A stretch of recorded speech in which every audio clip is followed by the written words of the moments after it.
Sir, Indian journalist யூனியனோட national executive committee மெம்பரோட meeting வந்து இப்போ சென்னையில் நடந்திருக்கு. இப்போ அந்த மீட்டிங்கில் வந்து உங்களை வந்து நேஷனல் கமிட்டி மெம்பராக தேர்ந்தெடுத்திருக்காங்க அப்படிங்கிற ஒரு நேஷனல் கவுன்சில் மெம்பராக தேர்ந்தெடுத்திருக்காங்கன்னு நினச்சேன். மேபி அதற்கு வாழ்த்துக்கள் சார். முதல்ல இந்த மீட்டிங் வந்து இப்போ சென்னையில் எதற்காக நடக்குது, இது எத்தனை வருடமாக நடந்துகிட்டு இருக்கு, இதோட முக்கியத்துவம் என்ன, இன்றைக்கி எதை பற்றி இங்கே பேசுகிறீங்க, நீங்கள் எதற்காக உள்ளே வந்திருக்கீங்க சார்? அதாவது என்னென்னா, இந்தியன் ஜேர்னலிஸ்ட் யூனியன்றது ஒரு மிகப்பெரிய அமைப்பு. 50 வருடங்களுக்கு மேலே இருக்குது. தலைமையகம் வந்து டெல்லி, நம்மளோட நேஷ்னல் கேபிட்டல் தான். அதோட தலைவர் யார் அப்படின்னு பார்த்தீங்கன்னா சீனிவாச ரெட்டி. அவர் தான் தேசிய தலைவர்.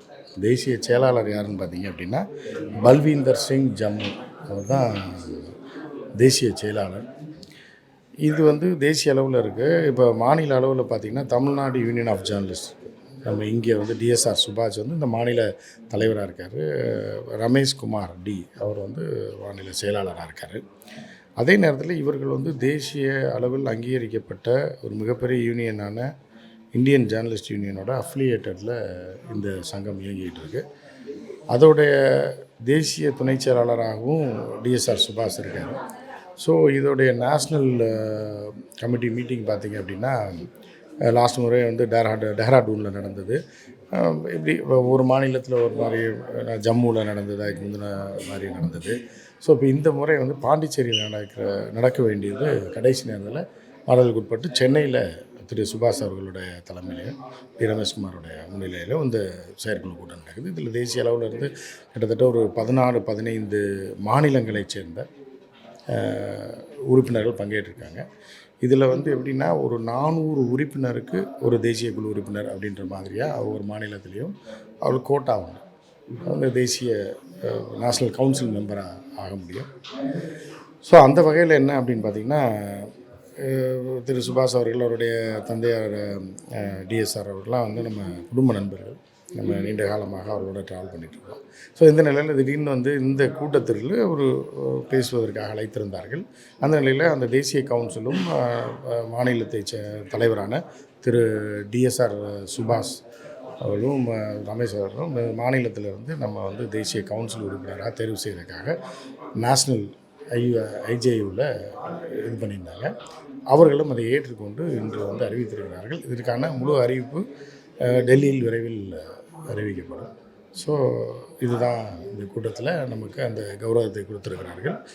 அதனால் தமிழ்நாடு யூனியன் ஆஃப் ஜேர்னலிஸ்ட் திரு சுபாஷ் டி ரமேஷ்குமார் மற்றும் நம்ம சீனிவாசன் ரெட்டி நேஷ்னல் பிரசிடெண்ட்டு மற்றும் வந்து இங்கே உள்ள எக்ஸிக்யூட்டிவ் கமிட்டியில் இருக்கக்கூடிய தேசிய அளவிலான தலைவர்களுக்கும் என்னுடைய ஒரு பத்திரிகையாளராக 35 வருடங்கள் பணியில் இருக்கோம்.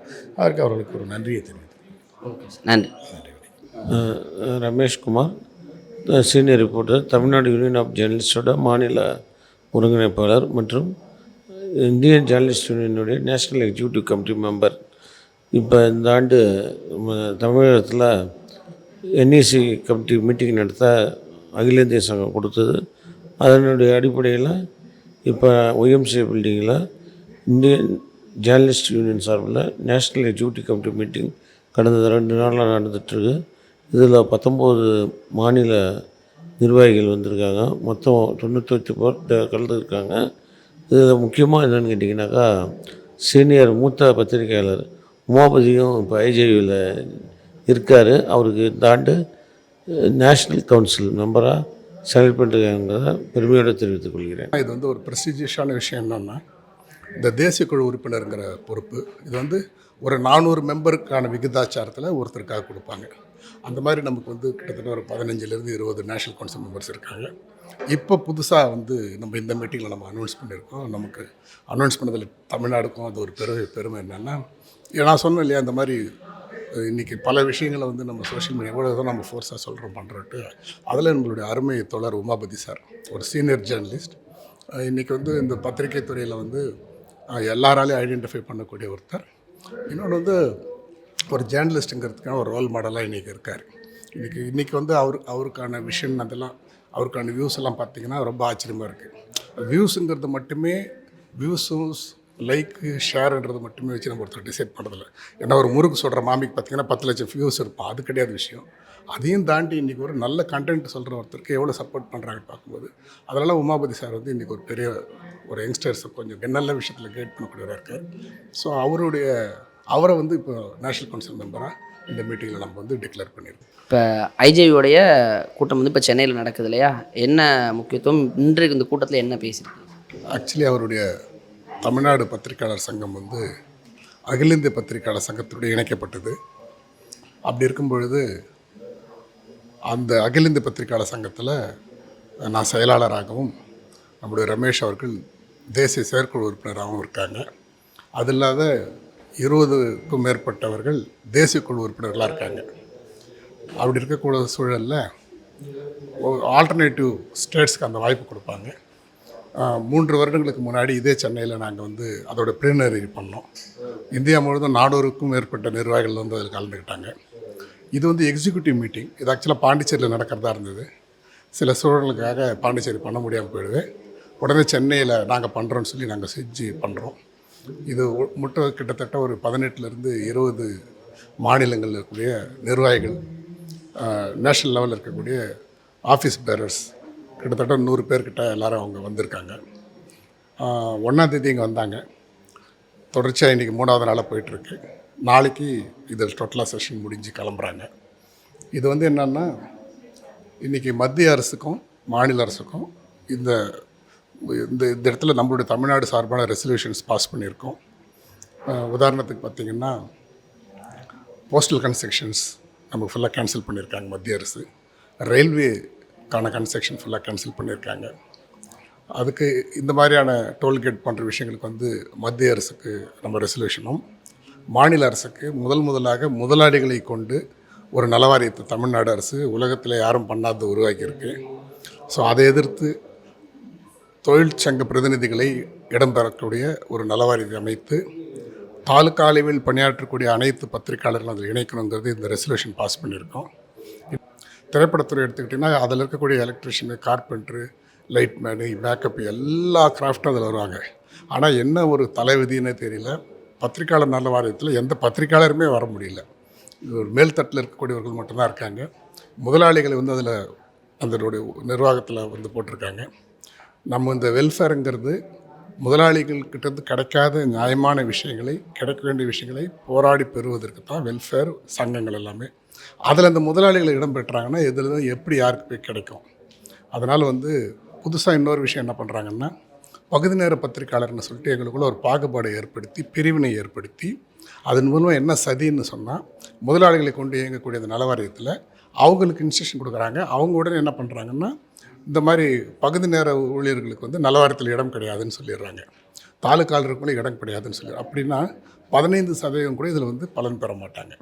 எப்படி வந்து குடும்ப நல நிதி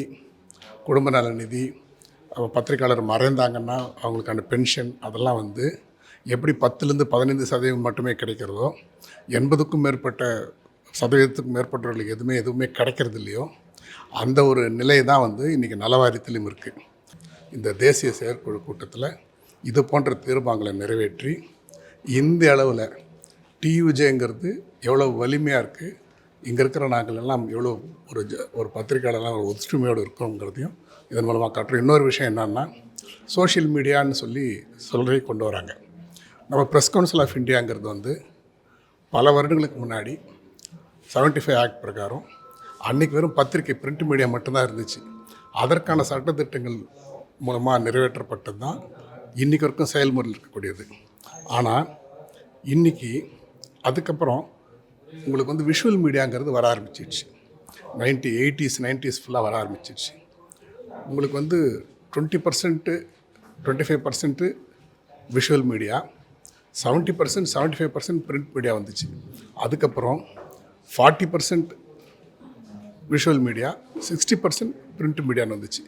2000க்கு அப்புறம் பார்த்திங்கன்னா பேலன்ஸ் ஆயிடுச்சு, ஈக்குவல் ஆயிடுச்சு.